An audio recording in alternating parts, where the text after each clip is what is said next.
All right, hey, let's do it. Let's talk about equality. It's what everybody's talking about. And I am not here to take a side because the word's equality. Equality means equal. Equality means that, and I'm taking this from God's point of view, that He shows no partiality. We're talking about that all week. He doesn't play favorites. He doesn't look at one country over another and say, I love you more than I love you. He looks at our hearts. He looks at what's going on in our lives. And He says, I love you. I gave my life for you. I want you to know that the sin part, I want you to know that you've failed and fallen short. And we all feel that. But that regardless of what language we speak, skin color we have, or any of those things, He's saying, He wants us to turn to Him, to trust in Him, and to know that we're forgiven, to know that we're free.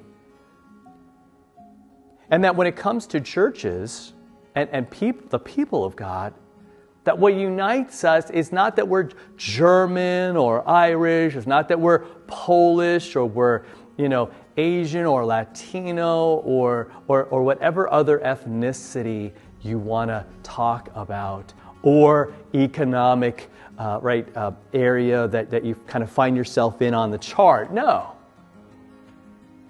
We're one in Christ, right? Galatians 3:28, Paul says this, and again, he lived in a world that had a lot of this. So this isn't just a 2023 thing with equality and issues and people kind of, segmenting everybody and separating. No, he says, there was issues there. He says there's neither Jew nor Greek, right? Those were in his circles. That was the wall, right? You're Jewish or you're Greek. Very different culturally, religiously, and all of that. He says no. That doesn't, right? And we got to go to the verse before this. We were baptized into a Christ, and we have put on Christ. In Christ, you are all, he says, sons of God through faith.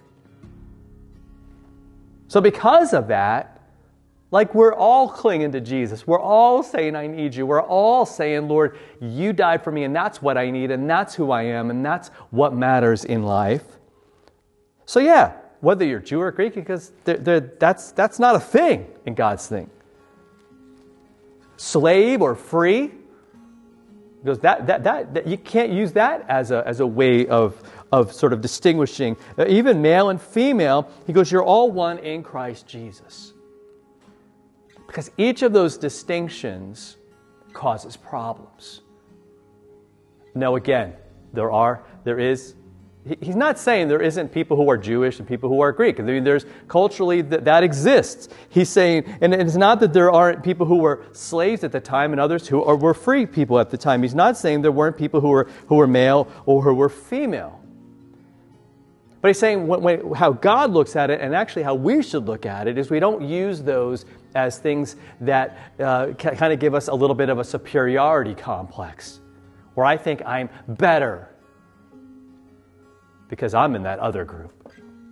See, that's the problem. No, we're one in Christ. That's what matters, because when all is said and done, that's what saves us, knowing who He is, what He has done.